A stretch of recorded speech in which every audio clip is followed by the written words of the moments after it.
Salut à tous, ça y est, l'année 2021 est bien entamée, c'est l'heure d'un nouvel épisode du podcast Dunk Hebdo. C'est Adrien qui vous parle et même si donc la saison NBA avance, ça discute. Chez Dunk Hebdo, on a décidé d'encore un peu patienter avant de tirer des conclusions sur cette drôle de saison. Du coup, aujourd'hui, on vous propose un épisode sur une question récurrente dès début de saison NBA, celle de ces joueurs, de ces stars notamment qui souhaitent être transférés, des équipes qui veulent monter des échanges de leur côté, des différentes valeurs des pièces que sont les joueurs et leurs contrats. Évidemment, vous avez tous un exemple en tête, j'imagine. Mais avant de se lancer dans l'épisode, on accueille nos deux chers intervenants du jour. Et tout d'abord, donc, l'homme qui prend son mal en patience avec un début de saison compliqué, des blessures, un roster un peu limité, une mécanique de shoot venue de l'espace offerte par son pivot sophomore, Brandon Clark, et donc les Grizzlies. Et je parle de Tom. Ça va, Tom? On garde le moral? Ouais, ça va et vous? Bien, j'ai un peu fatigué, mais j'ai le peps pour parler du sujet qui arrive. Très bien, ça va de mon côté. Et je vais laisser répondre notre deuxième acolyte du jour, celui qui garde notamment les Clippers à portée de sabre laser, prêt un peu à les découper si on en croit un de ses derniers tweets, qui a comparé les Clippers à une certaine série Netflix. Je t'ai vu, Madiane. Comment vas-tu? Bah ça va. Bah quoi, une série sur les échecs, je croyais que ça parlait des Clippers, moi. Ah là, c'est spoilé. Vous pouvez retrouver Madiane sur Twitter, bien sûr. Et messieurs, donc, comme je le disais, après avoir discuté de la notion d'attrait des équipes dans un podcast sur les marchés NBA, c'était il y a quelques semaines, aujourd'hui, on va s'attaquer à la valeur des joueurs en NBA, notamment des joueurs majeurs. Alors, quelle valeur accorder notamment aux superstars? Ça fait partie des questions qu'on va se poser aujourd'hui. C'est le nouvel épisode du podcast de Kebdo. Alors, combien ça vaut un joueur NBA? La question, elle se pose évidemment du côté financier, mais pour ça, il y a un accord collectif qui est mis en place. Donc aujourd'hui, on va surtout se poser la question de manière relative, se placer d'un point de vue un peu extérieur des équipes NBA par exemple, de l'importance accordée à un joueur en fonction de son apport sur le terrain, de son contrat, de son âge, de sa réputation, tout un tas de facteurs qu'il va falloir prendre en compte. Pour commencer, messieurs, je vais vous laisser la parole. Je vous propose de définir en partie un peu ces termes, de les pondérer pour répondre à une question qui va revenir souvent, puisqu'entre autres, on va parler du cas James Harden. Le nom est lâché, il va revenir plusieurs fois. Donc commençons par là. Comment on peut définir la valeur d'un joueur? Quand peut-on parler de superstar? À quel moment un joueur NBA atteint cette valeur de superstar? Madiane, je te laisse la parole pour commencer. Eh ben, c'est une question très intéressante. Et en fait, on peut l'aborder sous plusieurs angles. Déjà, on peut regarder l'impact marketing. Face à ça, moi, j'ai regardé plusieurs métriques, les ventes de maillots, même si ça peut dépendre de la franchise. Par exemple, on a Jason Tatum qui vend énormément de maillots, mais c'est plutôt lié à la popularité de sa franchise que plutôt à son statut. Mais à côté de ça, on peut avoir des LeBron James, des Luka Doncic, des Davis, qui eux vont beaucoup plus vendre en leur nom propre, quoique LeBron James et Anthony Davis sont le facteur Lakers qui joue en leur faveur. Là où ça devient intéressant, c'est quand on regarde les Bucks où Giannis du coup se classe numéro 5 en termes de vente des maillots alors que sa franchise n'est pas la plus vendeuse. On a aussi un Kevin Durant qui a vendu énormément de maillots pour les Nets alors qu'il n'a finalement pas encore joué au moment où les stats étaient prises. Donc voilà. Donc on a l'aspect vente de maillots. On a également les revenus. On a des revenus effectivement liés au contrat NBA. Par exemple, LeBron James va gagner 37,4 millions de dollars liés à son contrat, mais 55 millions liés à tous les à côté, tous les contrats publicitaires, les contrats de chaussures, etc. Et dans ces classements, bah, le top 3, c'est LeBron James, Stephen Curry, il y a Kevin Durant, il y a Russell Westbrook, il y a James Harden, Kyrie Irving. Donc voilà, on a des joueurs qui ne gagnent pas seulement par leur contrat finalement, ce qu'ils gagnent via la NBA, mais qui rayonnent au-delà. Et on peut aussi considérer que le statut de superstar, par exemple, que Russell Westbrook serait une superstar parce qu'il génère 18 millions de contrats de revenus pub en dehors de son contrat de franchise, ce qui le place très haut. Il est devant James Harden, il est devant beaucoup de monde, il est quasiment à égalité avec Giannis. Mais pour moi, la vraie définition de la superstar, c'est toujours le niveau. Et pour moi, si je devais sortir finalement quels sont les superstars NBA, eh ben, pour moi, une superstar NBA, ça sort pas du top 10 du DH20. Et voire même, pour moi, on peut resserrer autour du top 7-8. C'est-à-dire que pour moi, par exemple, les joueurs 9 et 10 du DH20, donc Jimmy Butler et Damian Lillard, ont beau être très très forts, j'ai du mal à leur donner ce statut. Ah, t'es dur, hein. Très bien. T'es C'est vrai que dur. Ah, c'est je un suis peu dur, dur. hein. Vas-y Tom, je te permets, vas-y, rebondis. Comment toi, tu définirais ces superstars? Déjà, il y a plusieurs facteurs évoqués par Madiane qui sont plutôt intéressants. D'ailleurs, c'est très bien que tu mentionnes du coup dans ton argumentation le côté Russell Westbrook, puisqu'on se souvient que quand, en 2016 ou 2017, Mark Cuban avait fait une sortie dans les médias du coup en disant que Kevin Durant était la seule superstar du Thunder et c'est quelque chose qui avait fait en zappant totalement Russell Westbrook et en fait c'est quelque chose qui avait fait bien remuer un peu le monde NBA et la sphère NBA Twitter. On se souvient même qu'il y a fait un moment le Hoopcast avait fait un épisode là-dessus, le Hoopcast, Le basket avec USA, le podcast de c'est basket ça USA à avec l'époque avec Alain Mattei notamment. c'est ça les Mattei et Jérémy puis là il y Lebescon avait qu'on salue. Jérémy Lebescon qu'on salue et puis Georges Eddy Mm. à l'époque qui parlait de ça et bah, du coup c'est marrant enfin que Russell Westbrook arrive dans ton classement. Moi, enfin, j'ai regardé en fait et il y a un auteur de la team Free Darko. Donc la team Free Darko, c'est une équipe de contributeurs NBA qui du coup ont rédigé des livres, plusieurs livres sur le basket qui sont un peu des livres qui font partie hein, entre guillemets de la culture NBA, de comment la NBA fonctionne en gros. Et en fait, lui, il est parti sur 5 critères. Donc il a parlé de la personnalité, donc comment tu peux identifier la personne en dehors du terrain et sur le terrain, c'est-à-dire en termes de terrain, sa valeur de terrain, et puis en dehors du terrain, est-ce que c'est une personnalité de la NBA, est-ce que c'est un personnage, voilà, plus que ce qu'il fait sur le terrain.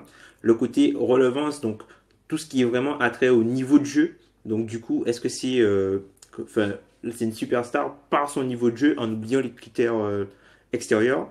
Il a aussi parlé d'entertainment value, donc en gros, est-ce que c'est un joueur qui est excitant à voir jouer? Puisque ça, c'est quelque chose qui joue énormément le côté enfin, désolé pour l'anglicisme, mais le côté watchability, c'est-à-dire, est-ce que quand tu sais que ce joueur-là va jouer, est-ce que tu es excité, quoi? Le joueur League Pass, quoi. Est-ce que ça te donne envie, voilà, est-ce que ça te donne envie vraiment de le voir jouer? Après, il y a le côté visibilité, donc comment les médias et la NBA te met en avant. Par exemple, on peut prendre le cas de Zion à New Orleans, par exemple, où voilà, ils ont gros push, entre guillemets, d'ESPN, et avec énormément de matchs à l'antenne nationale pour du coup le rendre un petit peu plus visible et le facteur de longévité. Donc sur combien de temps, puisque tu as des superstars, tu peux devenir une superstar, mais il faut pouvoir le rester en fait. Et ça, c'est autre chose. Donc du coup, il y a une partie de longévité. Donc moi, je suis plutôt d'accord avec ces 5 critères-là. Tout simplement, je trouve que tu es une superstar, tu n'es pas une superstar uniquement si tu remplis les 5 critères. Par exemple, le joueur qui remplirait les 5 critères, ce serait LeBron James. C'est une superstar. Oui. Tu C'est vois, lui, il l'art remplit les 5 superstar. critères. Voilà, tu vois, mais par exemple, moi, si tu remplis 4 de ces critères-là, voire 3 et demi, pour moi, tu y es. Au niveau sportif, pour moi, hein, comme Madiane disait, top 10 du ZH20, ok. Pour moi, ce serait All NBA First et Second Team. All NBA Third Team, t'es pas une superstar pour moi. C'est All NBA Second Team. T'es dans le top 10 de la saison chaque année. Pour moi, ce serait plutôt ça. Vraiment, d'un point de vue terrain. Après, je pense qu'il y a aussi beaucoup de narratifs. Il y a aussi beaucoup de narratifs et aussi l'importance d'avoir un move signature. Je pense que toutes les superstars ont un move signature ou une action, et généralement ce sont des actions de playoff hein, auxquelles on va faire référence, mais au moins un move signature qui est attaché au joueur, tu vois. Mm. Donc moi, je partirais plus sur ces critères-là. Donc du coup, un peu pour prendre l'exemple que je vous ai mentionné en off, hein, pour moi, tu as plusieurs types de superstars. Tu as par exemple LeBron James qui, lui, si par exemple, si on prend une analogie avec le saut en hauteur, par exemple, tu as la barre qui est peut-être à 2 mètres, ben LeBron James, lui, saute à 3 mètres 20, tu vois. Et après, tu as des joueurs qui peuvent sauter à genre 2 mètres 1, tu vois, mais c'est des superstars, mais juste. Pour Tout reprendre à ce que fait. disait Madiane, là, les Jimmy Butler et les Damian Lillard, pour toi, ils sont à 2 m 1, quoi, du coup. Ouais, pour moi, Damien Lillard, c'est une superstar de l'NBA. Pas une superstar au sens que LeBron James, au sens de LeBron James, mais il rentre dans les critères de superstar. Personnalité, des choses qu'il fait en dehors du basket, le niveau de jeu, le move signature avec le 3 points à 11 mètres, qui est plus sa signature à lui que Steph Curry. C'est vraiment plus sa signature, le 3 points longue distance que Steph Curry. La visibilité et pour l'instant, il commence à avoir la longévité. Ouais, ouais. Ouais, moi, je suis un peu d'accord avec vous. Cette histoire il y a plusieurs facteurs. C'est sûr et certain qu'il y a plusieurs facteurs, mais comme on l'avait fait un peu dans les gros et petits marchés, je pense au fait, il faut redéfinir le terme superstar. Il est trop large. Comme on dit, tu peux être une Mm. superstar sur trois critères et pas sur les deux autres, et l'autre, ça va être l'inverse. Il y a des superstars médiatiques, on va dire, des médias, des fans du League Pass, un peu, pour reprendre ce critère-là, des gens qui vont envie de voir. Il y a les superstars terrain, il y a les superstars marketing, et je pense qu'après, tu peux être une superstar qui du coup rejoint plusieurs de ces critères, mais c'est pas forcément la même. Superstar, c'est un peu un nom générique. Quand on parle de superstar, finalement, c'est un peu comme quand on parle de gros marché.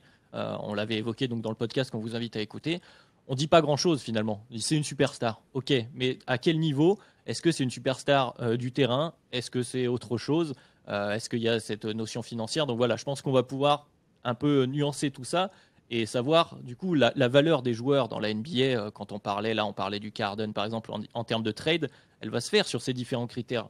Toutes les équipes ne recherchent pas la même superstar au même moment. Mm. Clairement. Clairement. Après, une superstar, faut pas se leurrer. C'est important de gagner.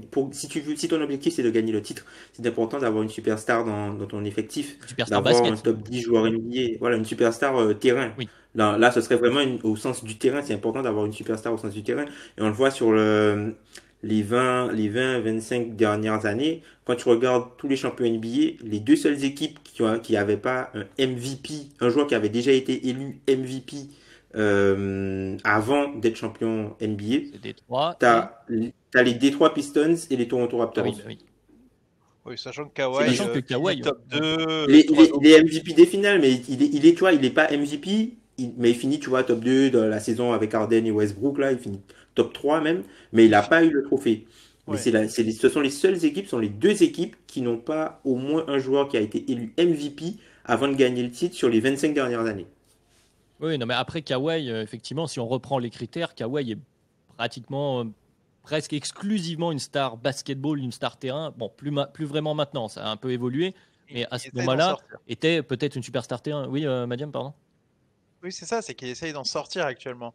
Kawhi, c'est son nouveau deal avec New Balance il essaye justement de faire émerger sa marque personnelle au-delà de ses performances terrain. C'est peut-être aussi quelque chose qui l'a fait sortir également des Spurs. C'est que c'est pas quelque chose que tu peux développer facilement au sein d'une franchise comme les Spurs. Donc oui, Kawhi est une exception, mais justement, il cherche à en sortir de ces exceptions. Là où, par exemple, on a un autre joueur, Zion, c'est quelque chose qui m'a beaucoup étonné lors de mes recherches. Zion est au-dessus de Harden dans les contrats en dehors de la NBA. Il gagne 20 millions de dollars par an pour des contrats en dehors de son contrat rookie. Il est devant James Harden, Kyrie Irving et devant Damian Lillard. Alors que côté terrain, il n'a pas encore prouvé grand-chose.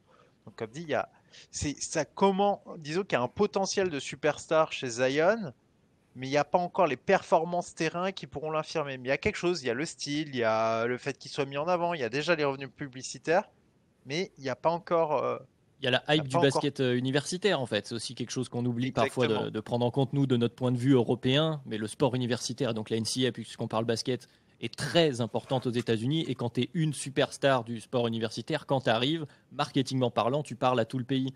Là où sur certaines autres, par exemple, pour reprendre Lillard, bon, c'est quand même une superstar quand même, tout le monde le connaît, mais c'est marketingment parlant, il va faire plus des pubs, j'imagine, du côté de Portland que du côté de l'Europe. Là où Zion, lui, peut rayonner sur tout le monde parce que les médias ont aussi envie de le mettre en avant, les fans sont dans la hype, etc. Le côté commercial de la superstar, il est toujours un peu, il est toujours un peu décorrélé du terrain. Ça l'est forcément un peu. À un moment donné, il va falloir soit qu'il confirme, parce qu'il y a le critère de longévité que tu évoquais, Tom, mais soit, il y a un moment donné, il perdra ce statut peut-être d'une manière ou d'une autre. Tu vois, Madiane, tu parlais aussi de Russell Westbrook qui a encore ce statut-là parce qu'il génère encore pas mal au niveau marketing. On peut espérer pour lui que ça continue. Malheureusement, quand on perd son niveau de jeu, si ça se confirme, ça devient plus compliqué. Russell Westbrook, peut-être d'un point de vue global, il reste encore une superstar puisque tu as beaucoup les effets médiatiques et comme Madiane l'a, tout ce qu'il y a autour de lui. Mais ce qui va intéresser les équipes qui veulent gagner le titre NBA, c'est une superstar terrain avant tout. Et là, Russell Westbrook n'est plus une superstar terrain. Ouais, bah, c'est exactement là où je voulais t'emmener, donc c'est Ok. parfait. Et puis je vais te relancer, Madiane, justement, on va reprendre ce sujet-là, l'importance de la superstar pour ces équipes qui jouent le titre, parce que c'est là la question Ah, centrale, notamment la question autour aussi d'Arden, là, en ce moment, de qui veut, se positionne en tout cas pour en tout cas négocier autour de James Harden, des équipes comme les Sixers, comme on a entendu parler du 8, on a entendu parler aussi des Celtics, d'ailleurs, des équipes qui ambitionnent d'aller vers le titre. Et donc, comme le disait Tom, sans superstar, tu ne gagnes jamais. Enfin, du coup, quelle est la valeur d'une superstar telle James Harden de ce point de vue-là pour toi? alors, c'est très intéressant et moi je suis allé chercher pas mal de choses et j'ai trouvé quelque chose, une stat qui était très représentative d'une tendance en fait. C'est que si on regarde les meilleurs win shares en playoff des joueurs actuels, donc qui jouent actuellement, bon, on a un gars, c'est LeBron, il est tout seul, c'est sa planète, c'est assez logique, il n'y a pas de souci. Ensuite, on a dans l'ordre KD puis Kawhi. Donc, en fait, on a cette confirmation de cette tendance qu'on revoit dans le DH20 où c'est ce qu'on dit souvent, c'est pour gagner un titre quand même. Si t'as pas LeBron, ni KD, ni Kawhi, ça va commencer à être difficile. Et il y a un deuxième groupe en fait, bien en dessous, où on retrouve Curry, Harden et un troisième larron, Chris Paul, mais Ouais. que j'écarte en fait parce que c'est plutôt l'historique de Chris Paul plutôt que sa valeur actuelle qui est ressortie dans ses stats. Et moi, j'aurais tendance à le remplacer, par exemple, Chris Paul dans ce groupe-là par un Anthony Davis, où on a remarqué, par exemple, sur ces derniers playoffs, qu'Anthony Davis a eu le meilleur win share de la campagne de playoffs. Ce qui était quelque chose, dans une équipe où il y a LeBron James, c'est pas mal. On Mm. va dire qu'à un Ça certain se niveau. salue. C'est ce que j'ai dit, c'est que Eddie bénéficie du collectif des Lakers pour pouvoir dominer. Et j'ai regardé l'historique. Le meilleur win share des playoffs sur les 10 dernières saisons, il y a 7 fois LeBron, une fois Curry, une fois Kawhi, une fois AD. Et pourquoi il n'y a pas KD? Moi, j'ai un peu regardé dans le fond. Bah, dans le fond, KD, pourquoi il n'y est pas? Parce qu'il a été dans un collectif très très fort quand il a gagné. Et du coup, forcément, ça a joué en sa défaveur. Ça n'empêche que ça reste un joueur très solide et très régulier et très présent derrière LeBron James sur toutes les dernières campagnes de playoffs. Et au final, moi, je vois deux tendances. Les joueurs qui peuvent gagner vraiment en étant les Alpha Dogs, LeBron, KD, Kawhi, et les joueurs qui peuvent gagner potentiellement en étant les Alpha Dogs, mais qui auront besoin également d'un collectif très fort, Curry, Harden et du coup AD que je Et rajoute tu dans cites cette pas Giannis, du catégorie. coup. Et je ne cite pas Giannis. Oui. Et j'assume. Je ne pense pas encore. C'est-à-dire que c'est toujours, Oui. si Giannis gagne dans 2 ans, ce ne sera pas le Giannis que j'ai vu l'an dernier ni l'année d'avant. Je ne pense pas que Giannis puisse encore gagner en étant l'Alpha Dogs. Ça peut venir, mais ce n'est pas encore le cas. En tout cas, il n'a pas montré cette capacité-là pour l'instant à date, et il a encore le temps. Ça reste quand même un jeune joueur. Avant de te relancer, Tom, donc toi, c'est là où tu placerais la barre de superstar terrain. Pour toi, la superstar terrain, elle est à ce niveau-là. Elle est sous Anthony Pour, Davis, le 2,01 m, c'est Anthony Davis, quoi. pour, Pour pour reprendre moi, l'analogie de terrain, Tom. pour moi superstar terrain, c'est le titre. C'est pour ça que j'ai écarté Butler Lillard. Lillard. et Lillard. C'est que je pense que ça me paraît très difficile. On peut dire que Butler a failli le faire. Euh, je trouve que la barre était encore.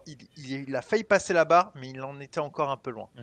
Au troisième essai, il a fait un 98, mais c'était dur de passer 2 mètres.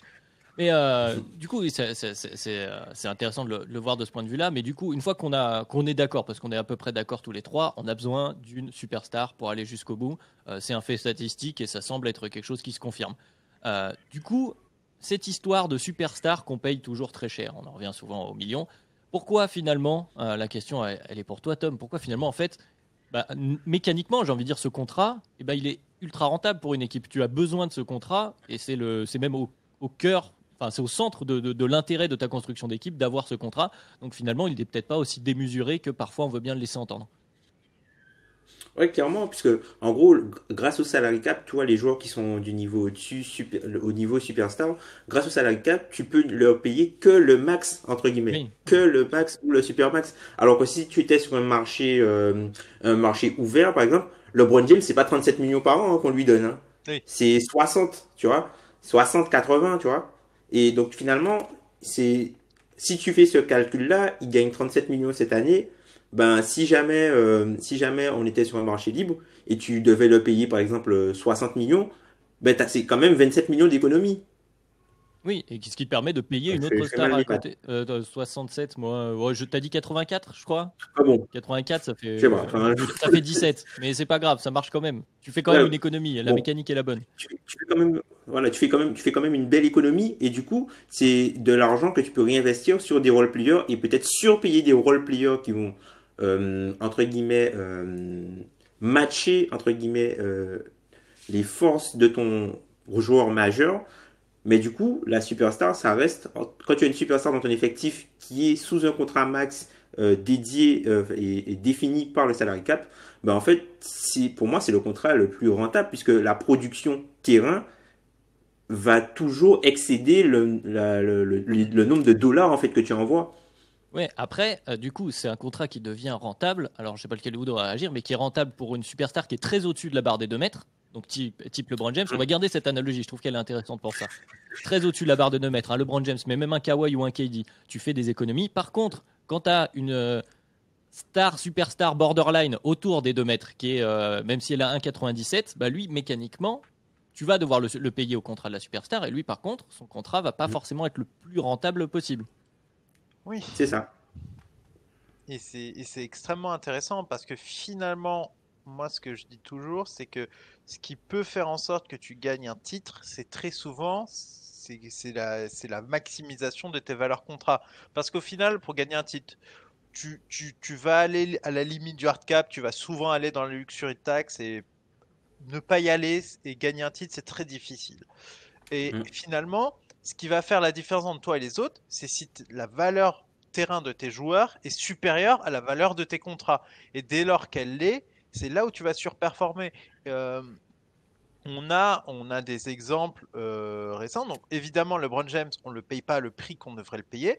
Moi, je prends un autre exemple. L'anomalie qu'ont constitué les Warriors part d'une base qui est le contrat de Stephen Curry en sortie de blessure, qui était énormément rentable. C'est-à-dire que c'était un mec superstar, effectivement, qui passait peut-être la barre des 2 mètres à peine, mais que tu payais comme un gars qui passait 1 mètre à la barre. Du coup, tu avais l'occasion de payer plein d'autres gens très cher, que ce soit Ouais, pour le titre de 2015, la saison extraordinaire de 2016, et en plus derrière, tu as pu recruter un gars qui passe largement la barre des 2 mètres en la personne de KD. clairement. Donc c'est toujours la maximisation de la valeur terrain de tes joueurs par rapport au contrat qu'ils ont qui feront que Mm. tu iras chercher un titre. C'est sûr. Bah, l'autre autre anomalie, c'est ce cher Luka Doncic actuellement, qui est peut-être la plus grosse anomalie, puisque en contrat rookie, il est déjà pas loin des 2 mètres, on va dire. Voilà, C'est un top 5 il y arrive. MVP. Hein. Le seul, en fait, quand tu reprends la grille des 5 facteurs, la seule chose que Luka Doncic ne remplit pas aujourd'hui, c'est la partie de longévité. Hein. C'est le seul critère qu'il ne remplit pas. Hein. Il a le côté personnalité, du coup, en dehors de la NBA, et puis même ses exploits en Euroleague.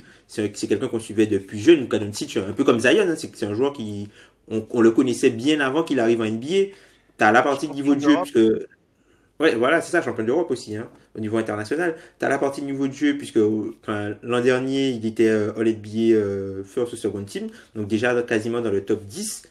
On l'a vu en playoff. C'est quelqu'un qui remplit les critères d'entertainment value, tu vois, quand tu veux voir Luka Doncic, tu veux voir Luka Doncic jouer avec les passes magiques, le step back à 3 points, Ouais, son petit et smile, voilà. enfin voilà, il y a un côté. Voilà, tu vois, tu aimes voir ça. Et puis, il a aussi le facteur visibilité. Donc, enfin, clairement, lui remplit tous ces critères-là. Le seul qui remplit pas, c'est la longévité. Mais c'est que ça, enfin, Luka Doncic, un peu comme à la manière de Jason Tatum, qui commence vraiment à être dans le côté superstar, qui commence à. Mais Doncic est un peu au-dessus de Jason Tatum Oui, parce que oui, oui, oui, oui. mais au-delà de ça, ce qui est impressionnant, c'est le deuxième maillot le plus vendu de la NBA. Hum, Deuxième, il est intercalé entre LeBron James et Anthony Davis de mémoire. Il y a peut-être hum, Curry aussi dans la balance. Je n'ai pas mes notes sous les yeux sur ce sujet, mais en tout cas, Luka Doncic, c'est déjà pour moi à ce niveau-là, parce que en soi, il y a déjà énormément de choses. Il y a que la longévité. Doncic, c'est le contrat le plus rentable de la NBA et même, moi je trouve Très long, que là. les Mavericks sont Décevant. des erreurs parce Ouais. que non, en fait, c'est qu'il pourrait se dire, ok, fuck it, il faut maximiser ce truc-là parce que c'est une aubaine incroyable d'avoir un type de ce Mhm. niveau-là payé aussi peu cher. Ils Mhm. ne le font pas, à mon sens. Moi, je pense que c'est une erreur parce que quand il faudra lui balancer les max et les super max dans la foulée, il te prendra un slot au max. Là, tu peux mettre 2 joueurs au max à côté de lui. C'est un Bah, truc de dingue. c'est ce qu'ils ont essayé de faire. C'est ce qu'ils ont essayé de faire. D'ailleurs, Ben et Elias en parlaient souvent. Le plan Giannis aux Mavericks. Bah, du coup, pour profiter du fait que voilà que Luka Doncic soit encore au contrat max, puisque c'est ce qu'ils ont essayé de faire, hein, signer des contrats pour avoir l'opportunité de pouvoir signer un joueur au max L'été prochain. à la prochaine à l'été prochain. Mais bon, Giannis finalement ne sera pas sur le marché. Rudy Gobert non plus. Enfin, il y a plein de joueurs qui ont quitté le marché, donc du coup, ça leur met un peu plomb dans l'aile. Donc, ils avaient pris ils ont fait la stratégie d'avoir des role players qui fit très bien pour du coup se garantir un niveau plancher maximal avec des joueurs qui correspondent totalement aux qualités de Luka Doncic, des joueurs des joueurs auxquels il va faciliter la vie. J'aime pas dire qu'il va rendre meilleur parce qu'en fait, tu rends pas vraiment meilleur, tu fais simplement les choses que eux sont pas assez doués pour le faire eux-mêmes et que ce soit rentable en fait. Tu leur facilites le travail mais tu les rends pas vraiment meilleurs. Et ils ont opté pour des role players qui complètent un peu le jeu de Doncic et qui vont et des joueurs qui avec lesquels par exemple Doncic sera beaucoup plus en osmose pour faire jouer collectivement l'équipe. Et ben, c'est ce qu'ils ont fait jusqu'à l'année prochaine où ils voulaient essayer de recruter Giannis, mais malheureusement ça ne sera pas pour eux. Et le cas appliqué Dallas, donc qui malheureusement pour eux, on va dire, se termine, enfin se termine. Ça se passe mal, on va dire, sur le côté de Giannis, mais c'est pas le seul cas. Et effectivement, ça pose toute cette question autour de bon. Une fois qu'on l'a, cette star, mettons qu'on l'a, notre superstar, elle a un contrat qui est plutôt Pour la rentable. garder, Il faut la garder, cette star. Il faut la pour la garder, il faut garder. alors la contenter, je sais pas. Il y a plusieurs façons de le voir. Donc effectivement, il y a cette maximisation quand le contrat est rentable, comme disait Madiane, d'essayer de maximiser ta valeur terrain par rapport à ta valeur contrat. Il y a ensuite essayer de la contenter, donc peut-être comme tu disais Tom, de la mettre au centre, lui apporter des joueurs qui sont très complémentaires pour qu'elle se plaise dans ce rôle-là. Et puis après, il y a tout un tas d'autres facteurs qui peuvent intervenir. On va pouvoir pas évoquer le cas appliqué là de Westbrook qui a demandé à repartir pour retrouver un rôle central sur le terrain.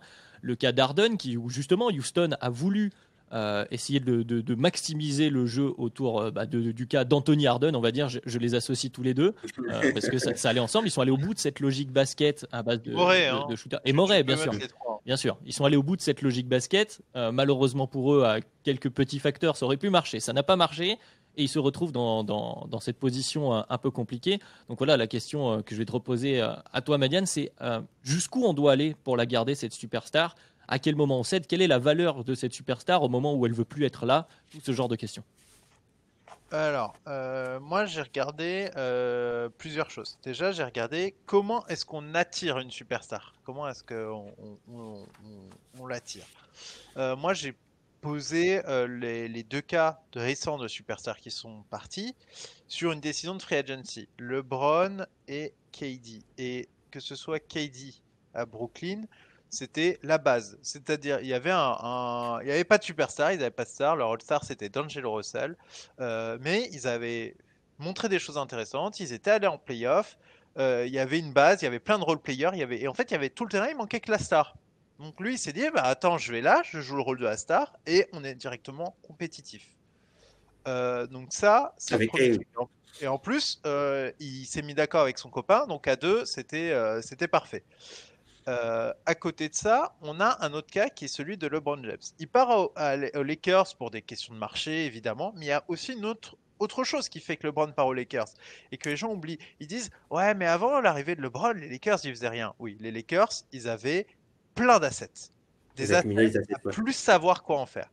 Ils Mm. avaient drafté Lonzo Ball, drafté Brandon Ingram, ils avaient des pics en veux-tu en voilà, et évidemment, là on regarde où est-ce que ça part. Enfin, les LeBron, il vient aussi parce que c'est les Lakers, etc. Mais il y avait de quoi faire en fait. Il y avait Il déjà sait une qu'il y a base. des assets pour aller chercher quelqu'un d'autre, en fait. C'est ça le truc. Exactement.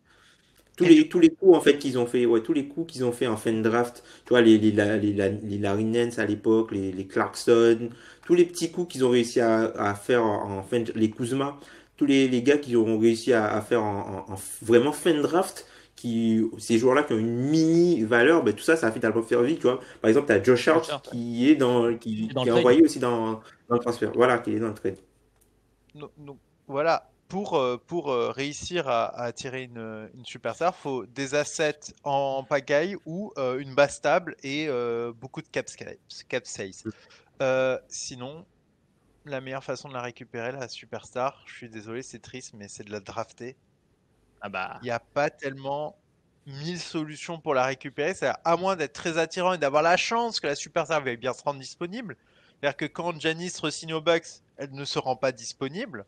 Donc faut avoir la superstar qui soit disponible. Ça arrive une fois tous les 4-5 ans, même pas. Et là qu'on ait eu KD et LeBron coup sur coup, c'est un miracle.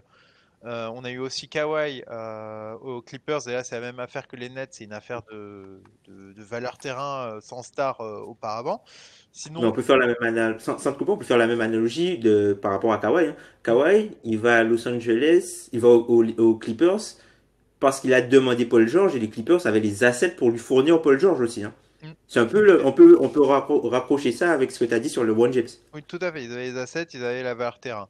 Donc voilà, encore une fois, c'est une affaire de. Il faut être assez riche pour pouvoir l'attirer, ou il faut la drafter. Et dans ce cas, quand tu la draftes, faut la contenter. Et il faut la contenter à beaucoup de prix. C'est-à-dire que Anthony Davis, qui est un joueur de ce calibre-là, les Pels n'ont pas réussi à le contenter. Avec des choix douteux au fur et à mesure des années, etc. Au bout d'un moment, il s'est impatienté et il a demandé à partir. Et maintenant, quand ta superstar demande son trade, t'as beau pouvoir la protéger autant que tu veux, c'est-à-dire que tu as le contrat rookie qui te le protège, tu as la signature de l'extension, ou quoi qu'il arrive, en vrai, bon, ben, c'est coucou, voici un max, et signe ici, et de toute façon, si une autre équipe donne un max, bah, je m'aligne. Bah, mine de rien, le seul truc que tu as besoin de faire, c'est de la contenter avec de la valeur terrain suffisante pour qu'elle arrive. Kawhi est une superstar. Kawhi part des Spurs parce que les Spurs n'ont pas réussi à le contenter. C'est-à-dire qu'il n'était pas d'accord avec certains choix de la franchise, notamment autour d'Aldridge, visiblement. Il n'était pas content. Parfois, il avait l'impression d'être bridé. Il y avait d'autres raisons, les raisons obscures autour de sa blessure, le traitement de faveur dont il n'arrivait pas à bénéficier. Ben voilà, il n'a pas été contenté. Il est parti.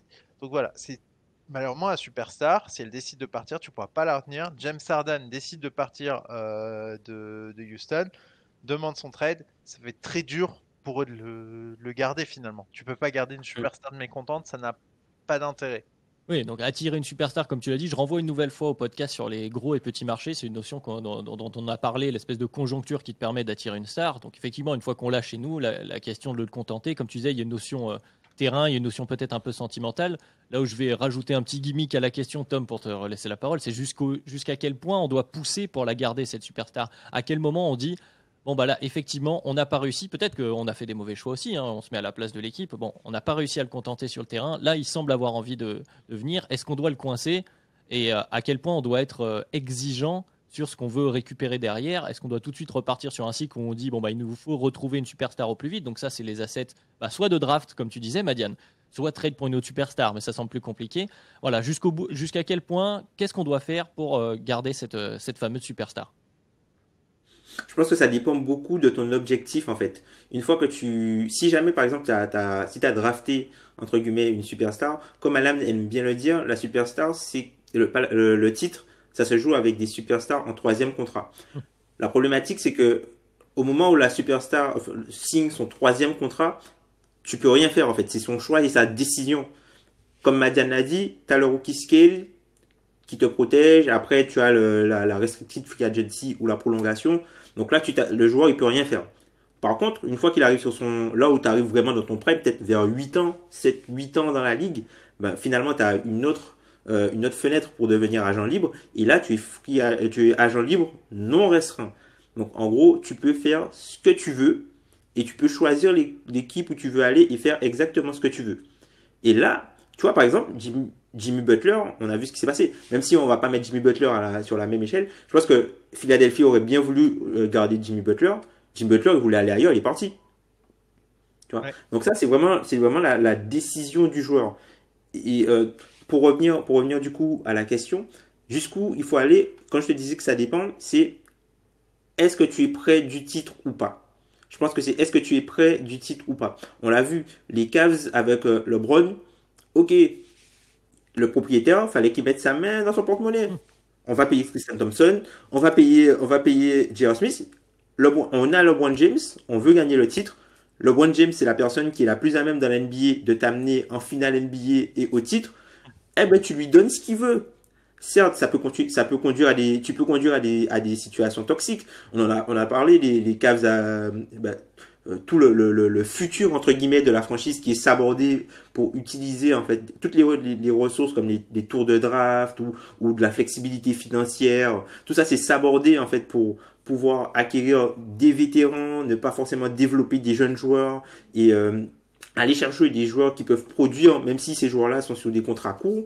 Ben, tout ça en fait ce sont des éléments ce sont des ressources en fait du futur qui sont utilisées pour t'améliorer au présent parce que ce qui compte pour toi c'est le présent et gagner maintenant en fait. Donc je pense que ça dépend vraiment d'où tu es pour c'est quoi ta proximité en fait avec le titre ou ton objectif final qui soit peut-être les finales NBA ou peut-être faire les playoffs, on sait pas, tu vois, on sait pas. Mais par exemple, si on reprend par exemple le cas de James Harden juste pour faire la passerelle avec James Harden, les franchises qui veulent acquérir James Harden, faut pas se leurrer. C'est pas elles veulent pas acquérir James Harden pour pour le re-signer dans 2 ans ou 3 ans quand son contrat Oui, c'est va pas du moyen va à long arriver à terme. échéance. Voilà, c'est pas du moyen terme. Si tu récupères James Harden, c'est pour gagner dans les 2 ans, pendant qu'il est encore sous ce contrat-là. Faut pas se leurrer. Oui, clairement. Et moi, je pense par rapport à ça que justement, le cas d'Anthony Davis est un cas très emblématique de tout ça. C'est-à-dire qu'il a fait son contrat rookie, il a signé sa première prolongation, et quand il est arrivé à 1 an de la fin de son contrat, les Pels n'avaient pas d'autre choix que de le trader. C'est-à-dire que c'était le moment où il aurait pu effectivement donner le meilleur de lui-même pour un titre. Il n'y avait pas ce qu'il fallait autour de lui. Il a dit je veux partir. Il l'a dit 18 mois avant la fin de ce contrat. Et à partir de là, c'était rideau. Soit tu le perdais contre rien, soit il partait. Donc c'est vraiment un moment clé. Le moment de ce troisième contrat, c'est vraiment le moment clé où la superstar va vraiment décider. Et elle peut même décider avant, parce que finalement, elles ont tellement de poids que si quand un Kyrie demande il n'y a pas ce niveau-là, mais quand un Kyrie demande son trade au milieu de son contrat, ben il est tradé. Point. Un joueur qui demande son trade de ce niveau-là, il est tradé. Donc à partir de là, les superstars décident et le moment clé de ce troisième contrat, c'est quelque chose de très important. Si tu es en mesure d'aller au bout avec ta superstar, donne-lui tout ce qu'elle veut. Si tu penses que tu ne peux pas aller au bout avec ta superstar, c'est peut-être le moment d'arnaquer une franchise. Arnaquer. Moi, je pense à un truc, c'est Blake Griffin. C'est quelque chose de très important, c'est-à-dire que Blake Griffin, les Clippers lui envoient le pactole. Il a littéralement le pactole. C'est un max classique hein, pour lui. Hein. C'est un max classique. Hein. Oui, c'était un C'est juste max que par classique. rapport à son niveau d'année, tu vois, c'est pas genre un super max, machin, c'est juste que au nombre d'annuités auquel il était arrivé dans la Oui, ligue, c'était le montant qui correspondait, tu vois, c'est un max il y classique. pouvait pas avoir plus. En tout cas, il a eu cet argent. Et les Clippers ont bien senti que bon, bah, il est gentil Blake, mais c'est pas lui qui nous amènera au bout. Mm. C'est le moment de le bazarder. Oui, après, Mm. il y a cette notion. Alors, on parlait beaucoup, la notion, Tom a évoqué la notion de temporalité, où tu en es, est-ce que tu es proche du titre ou pas, si tu veux aller trade pour une superstar ou si tu veux trade ta superstar, hein, c'est ce truc-là, mais il faut aussi faire attention, justement, on a parlé de la valeur des joueurs, de la valeur terrain, etc. Il y a aussi la valeur qu'elle peut avoir pour les autres équipes. Au moment où ta superstar, comme tu dis, Madiane, elle en peut plus, elle dit je m'en vais, j'en ai marre, ça peut être aussi le moment où sa valeur est le plus bas et où tu peux récupérer le moins de choses. Donc il faut aussi quand on est dans la position de l'équipe, pouvoir anticiper ce genre de choses pour ne pas se retrouver dos au mur, comme l'ont été peut-être un peu les Spurs. Là, par exemple, Houston estime qu'ils ne sont pas encore dos au mur. Ils ont décidé de dire on va temporiser parce que les offres ne nous satisfont pas. Il faut aussi quand même savoir se positionner à ce moment-là.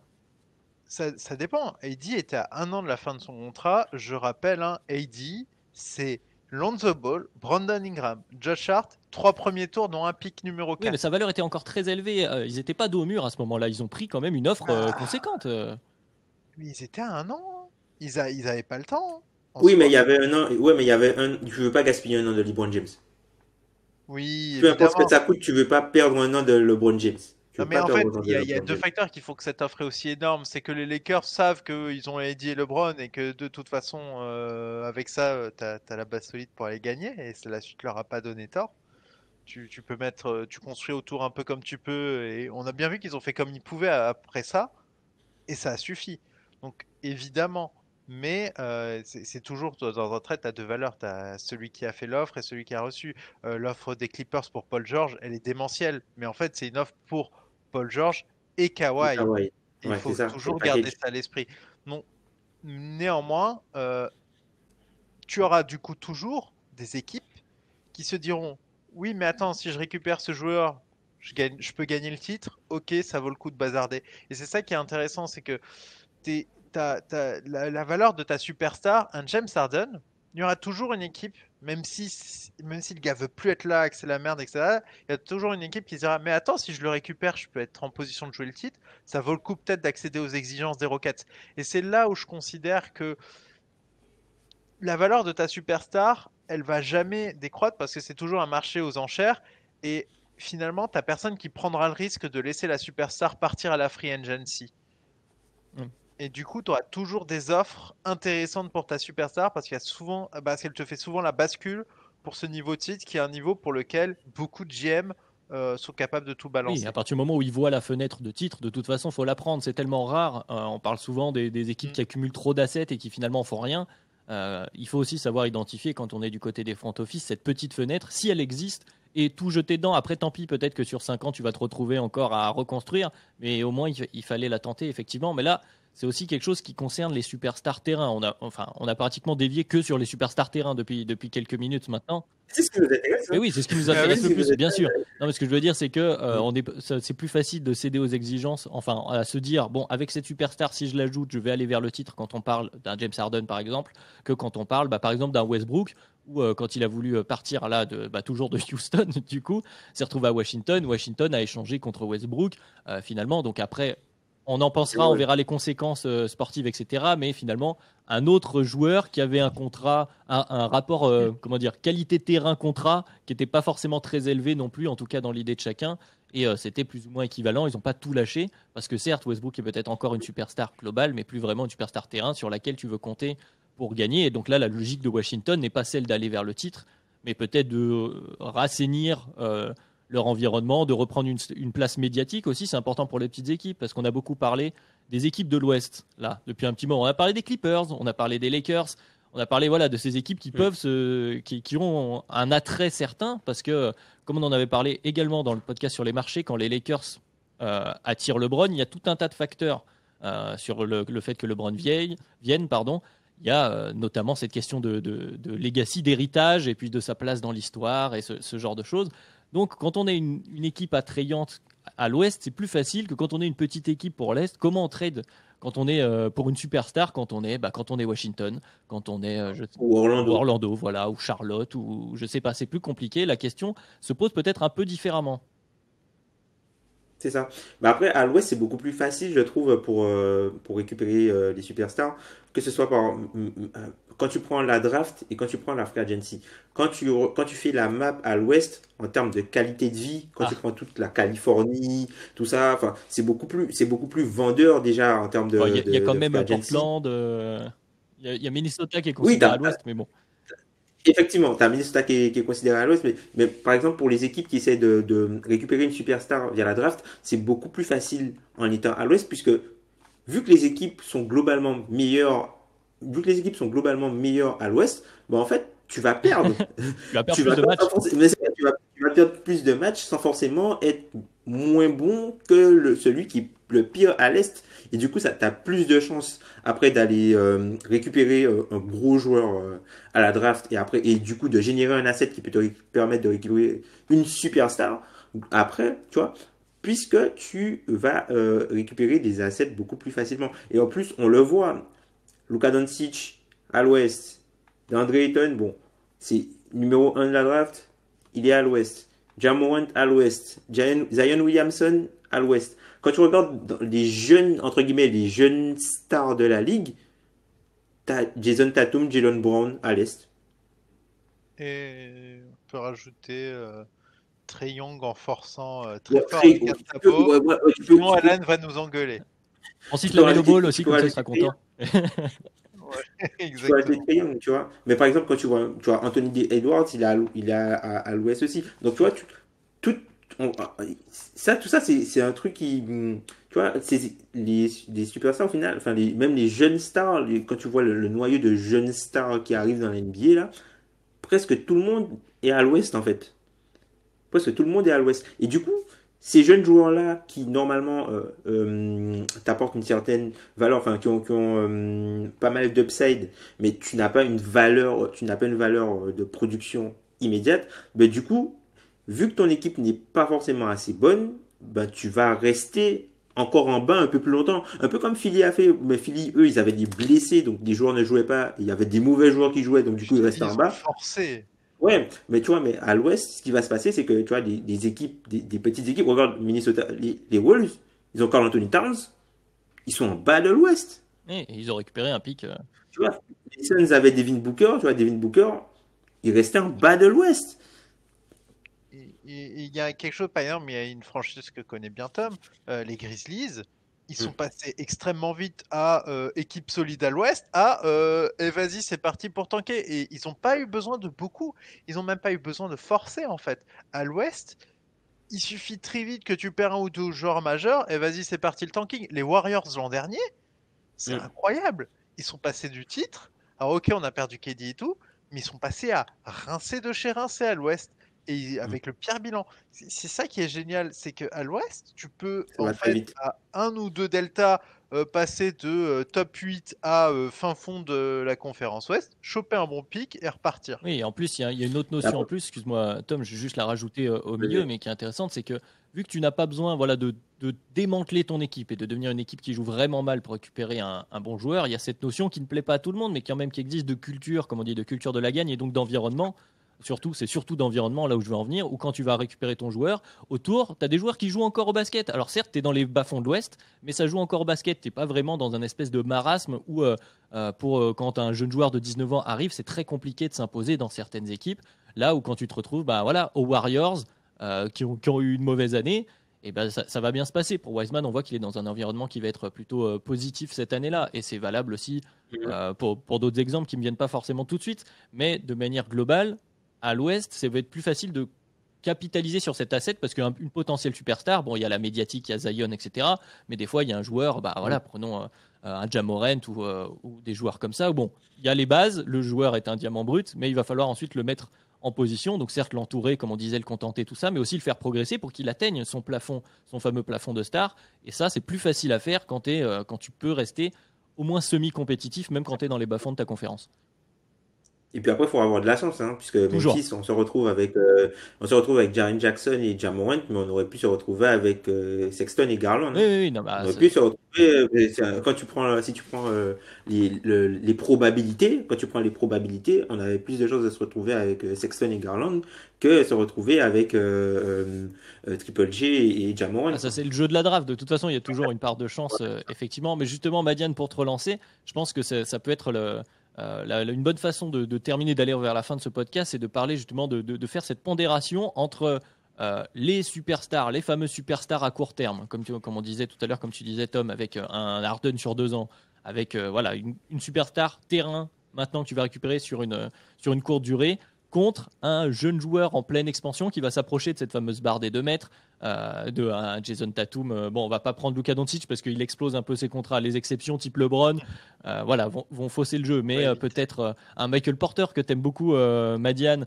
je sais pas, un Tyler Hero là qui est en train de retrouver un peu son basket. Hier, il a marqué plus de 30 points. Alors on enregistre. Voilà, enfin tout ce type de joueur là. Comment on pondère entre la superstar terrain et le jeune sous contrat rookie qu'on peut encore sécuriser pendant un temps, qui peut potentiellement devenir une superstar. Comment, sur quel point on les met où sur la balance? Alors, moi je dis toujours, il y a plusieurs valeurs en fait à un joueur, c'est-à-dire il y a ce qu'il t'apporte sur le terrain, il y a ce que tu le payes et il y a contre quoi tu peux l'échanger. Moi, ce que je dis toujours, c'est que les jeunes contrats rookies, ces superstars montantes, ou ces stars montantes, en fait, c'est de la valeur spéculative. Et comme d'habitude, la valeur spéculative, c'est peut-être celle qui peut te rapporter le plus en donnant le moins.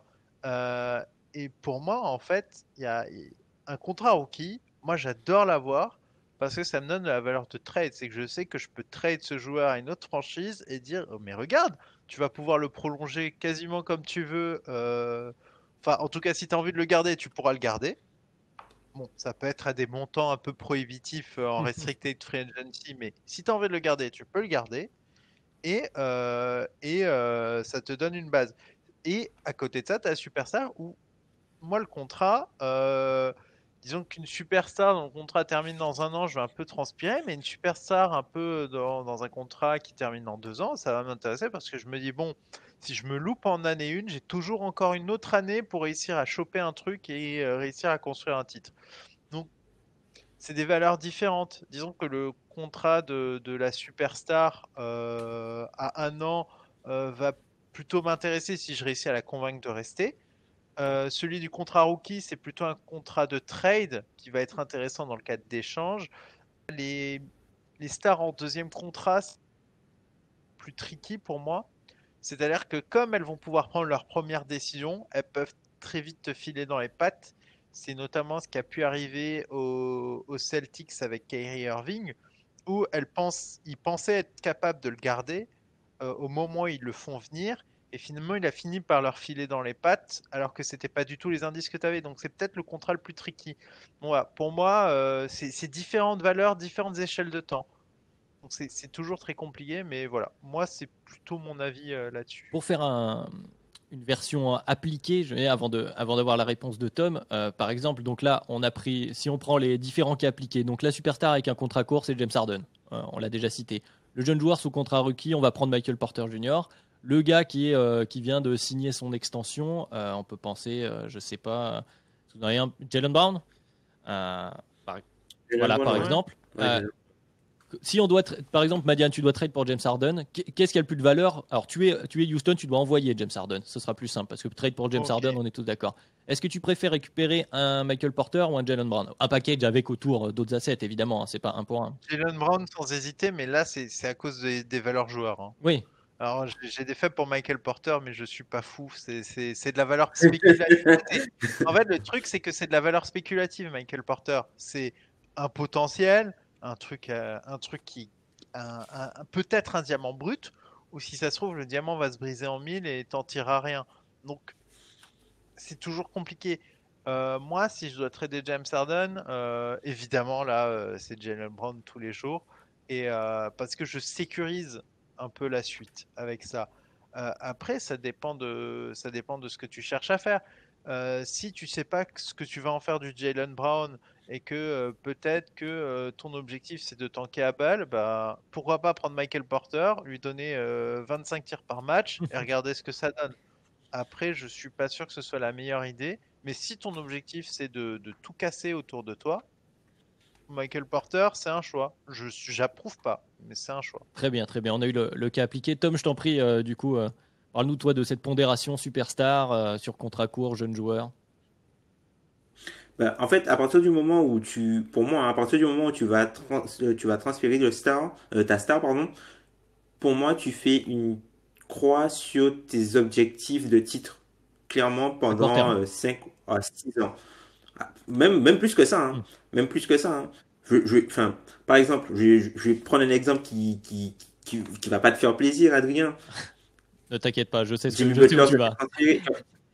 Jimmy Butler se fait transférer il y a quoi? Il y a 5 ans? 4 ans? 5 ans? Je crois que c'est en 2016, 2017, je crois que ça fait Ouais, ça transférer doit être quelque chose comme ça. de 2017 sans Chicago. doute, 2017-2018 et le 2017. shoot de Kawhi, c'est mi-2018. Ah, Non? c'est le moment où on Il se draft fait Mark transférer Cannon. Donc pour Mark la Cannon, draft de, quatrième année. pour la draft de Mark Cannon. Hmm. Donc c'est 2017. C'est 2017, Mark Cannon, draft 2017. Donc il se fait transférer en 2017. Là, les Bulls, bah, depuis, il n'y a rien. Enfin, Il y a rien. Et vous avez quand même récupéré Zach LaVine dans l'échange. Mais sportivement, globalement, il y a rien, tu vois. Là, aujourd'hui, tu sais pas, Ah bah on vise pas le titre, on est-ce n'en que est pas t'as là une idée. clairement. Voilà. Non, mais en fait, globalement, tu vois, là, par exemple, est-ce que là, dans les effectifs actuels, tu as une idée des joueurs qui seront là la prochaine fois que vous aurez l'avantage du terrain en playoff? Ah, c'est difficile, effectivement. Non, justement, en plus, on est dans cette année-là, nous, en Et plus on le est changement de et on est à processus. 4 ans, tu vois. Oui, non, mais bien sûr. Mhm. Et on est à 4 ans. Donc, tu vois, à partir du moment où tu transfères une superstar, tes objectifs de gagner le titre pour 4 5 ans, c'est fini. Donc, vaut mieux récupérer l'asset qui a le plus de valeur, même si, par exemple, dans le cas de Jalen Brown, même si je veux tanker, je préfère récupérer Jalen Brown parce que Jalen Brown, quand je regarde sur l'échiquier de la ligue, tous les gens qui ont des assets en voudront. Tu peux aller voir à un moment, tu peux aller voir OKC qui a tous les assets de la terre et leur dire, hey, on a Jalen Brown. Les gars, qu'est-ce que vous faites? Tu peux aller voir également New Orleans qui a plein d'assets. Et les gars, qu'est-ce que vous faites? Tu vois? Puisque c'est une position où Jalen Brown est un joueur qui joue à une position où il y a vraiment un grand manque dans la ligue et c'est un joueur de très grande qualité à cette position-là dans la ligue. Donc clairement, lui, même si tu le récupères et il va t'apporter un haut niveau plancher qui te permettra pas de tanker tout de suite, mais tu sais que si demain tu veux l'échanger, tu peux récupérer beaucoup plus en fait. Mhm. Sa valeur va pas baisser, Jalen Brown. Après, l'exemple est peut-être pas le bon Là où sur Jalen Michael Brown parce Porter que, excuse-moi de te couper, je te laisse refinir parce qu'il vient de signer son extension, donc il en a pour plusieurs années. Mais disons un joueur qui est qui a justement, déjà signé son extension et qui peut à tout moment te claquer dans les doigts et aller signer ailleurs puisqu'il va avoir son premier choix, comme évoqué Madiane juste avant avec le cas Kyrie. C'est ce type de joueur où là ça devient plus risqué parce que effectivement c'est une valeur terrain plutôt sûre. Par contre, la valeur en termes d'échange pour le renvoyer si jamais toi il te convient pas va être plus faible parce que l'équipe qui le reçoit ne sera pas sûre de pouvoir le prolonger une nouvelle fois. ouais, ce serait genre D'Angelo Russell. D'Angelo Russell, on n'en parle pas, mais il lui reste que 2 ans, hein. Voilà. Là c'est plus Ouais, compliqué. bah, Là la Ah oui, pondération bah, ça est. reste pas beaucoup. mais même, tu vois, après, tu vois, de point de vue terrain, pour moi, enfin, D'Angelo Russell, pour moi, il a pas. Pour moi, D'Angelo Russell, en fait, c'est le démarre de Rosanne de la main, en fait. C'est un joueur qui. C'est un meneur plancher. En fait, non, c'est un bon joueur, mais c'est un joueur de plancher, en fait, pour moi. C'est un joueur de plancher. Donc, après, Ça tu vois, m'arrache le cœur de dire aujourd'hui, ça, mais je préfère de aujourd'hui, tu Rosanne. vois, aujourd'hui. Non, mais tu vois, aujourd'hui, D'Angelo Russell, sa valeur terrain, enfin, il a pas un contrat positif. Hmm. C'est un asset négatif aujourd'hui, D'Angelo Russell. Ah, sur la Bon, pondération contrat après, il arrive. basketball. Ouais, sur la pondération contrat basketball, c'est un asset négatif aujourd'hui, d'Angelo Russell, hein. Globalement, quoi. Certes, on va me dire, oui, il a été All-Star, ouais, mais il a été All-Star remplaçant de Kyle Lowry dans la conférence Est. Faut arrêter. Non, non, mais faut arrêter. Euh, C'est dur. Tu vois? C'est dur, mais je comprends. Et tu disais Madiane sur. Je t'ai entendu sur la comparaison d'Angelo Russell des de Rosanne. Ah, je préfère de Rosanne, mais ça fait mal. Mais ce qui est intéressant, moi je trouve que c'est bien que tu aies cité le nom de DeRozan parce qu'il y a eu les Spurs qui auraient pu avoir eu un certain choix à un moment quand Kawhi veut partir. Ils ont eu à peu près un choix comme ça. C'est est-ce que tu veux récupérer plutôt un joueur du type de Jalen Brown ou ben il était à ce moment-là en contrat rookie avec un potentiel à affirmer.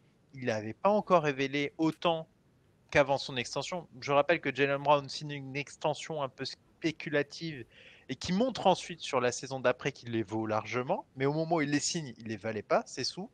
Donc tu avais un joueur un peu spéculatif de ce type-là, ou tu pouvais avoir un joueur confirmé du type de Mar de Rosanne, et clairement, les Spurs, ils ont dit, c'est mort, on tankera pas, on prend de Rosanne. C'est un On prend choix. le All-Star. Voilà, exactement. Donc ils ont pris de Rosanne. C'est un choix. Les gens peuvent dire ah oui, mais vous voyez maintenant, Jalen Brown, il est bon, etc. Mais moi, hein, je suis très prompt à critiquer les Spurs. Oui, enfin, Jalen Brown au moment du trade, c'est pas Jalen Brown aujourd'hui. Tu sais pas ce que ça donne, tu sais pas quelle est sa vraie valeur. Évidemment, aujourd'hui, tu reviens 2 ans avant et je pense que tu leur reposes la question. Je pense qu'ils font pas ce choix-là. Mais en tout cas, c'est des questions qu'on voit passer dans la ligue et ça dépend de la politique de ta franchise. Quand t'as pas envie de reconstruire, tu prends le meilleur joueur. Après, Jaylen Brown, il faut le dire, c'est quand même une des progressions qui surprend le plus. Il est en progression constante. Il faisait pas partie de ceux qui avaient cette hype sur la fameuse valeur spéculative dont tu disais, Madiane. C'était un peu danger de parier dessus. Là, beaucoup de gens ne le faisaient pas forcément. Et tant mieux pour lui. Hein. Il démontre qu'il continue de progresser et très bien. Mais effectivement, c'est difficile d'en tenir rigueur aux Spurs sur ce terrain-là. On approche de l'heure de podcast, messieurs. Donc, je crois qu'on va pouvoir conclure autour de cette valeur des superstars. Je ne sais pas comment résumer tout ça. Disons que la superstar, on a besoin d'une superstar terrain. On est tous d'accord. C'est le facteur numéro 1 qu'il te faut pour atteindre le titre. Ensuite, c'est à l'équipe de savoir pondérer où ils en sont et quels sont leurs besoins. Est-ce que tu peux jouer le titre? Est-ce que c'est maintenant? Est-ce qu'il faut prendre un peu de temps, comme il disait Tom, des fois plusieurs années, plusieurs longues années, ça peut être.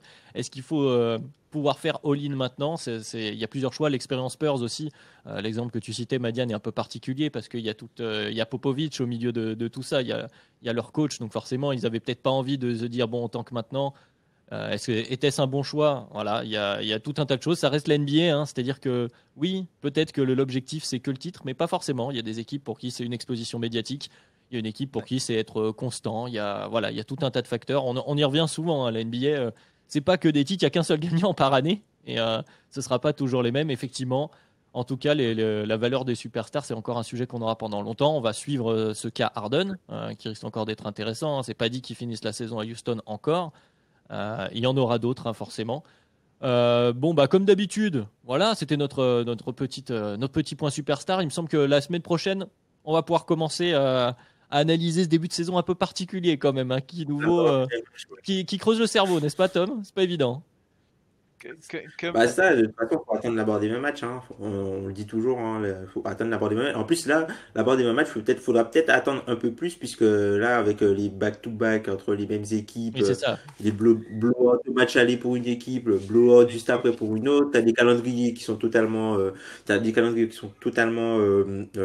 lunaires, entre guillemets, totalement lunaires, et t'as des calendriers totalement déséquilibrés. Et puis aussi, tu as toutes les problématiques de protocoles liés au J'allais dire, Covid, en fait. effectivement. Donc, tu affrontes une équipe, tu penses affronter une équipe, mais tu vois, Une qui joue à 7. Memphis affronte deux fois, Memphis bat deux fois les Nets, sans Kyrie Irving, sans Kevin Durant, tu Sans vois. Dinwiddie qui est Parce qu'il y blessé. a les protocoles. Voilà, Dinwiddie qui est blessé, donc tout ça, c'est des choses de protocole. Des fois, tu as des matchs que tu coches, tu te dis on va perdre, on va perdre, on va perdre, mais avec du coup le côté protocole Covid, bah ça ajoute. Donc bon courage aux parieurs. Hein. Bon courage aux parieurs. Oui, c'est sûr que c'est peut-être pas la saison pour se mettre au pari NBA. Hein. Si c'est votre cas, gardez encore un peu votre argent pour qu'on commence à y voir un peu plus clair, pardon. On y reviendra bien sûr au plus vite. En attendant, vous pouvez comme d'habitude nous retrouver sur toutes les plateformes de podcast, vos plateformes préférées, que ce soit Apple Podcast, Podcast Addict, que sais-je. Sur Twitter également, sur Dunkebdo, @Dunkebdo, sur YouTube. On essaye de temps en temps, on a des petits soucis techniques, mais on essaye quand même de vous offrir la vidéo un maximum. On se donne bien sûr rendez-vous la semaine prochaine pour un nouveau podcast. Je vous remercie, messieurs, d'avoir été présents pour cette édition. Et puis, on se donne rendez-vous la semaine prochaine. Salut.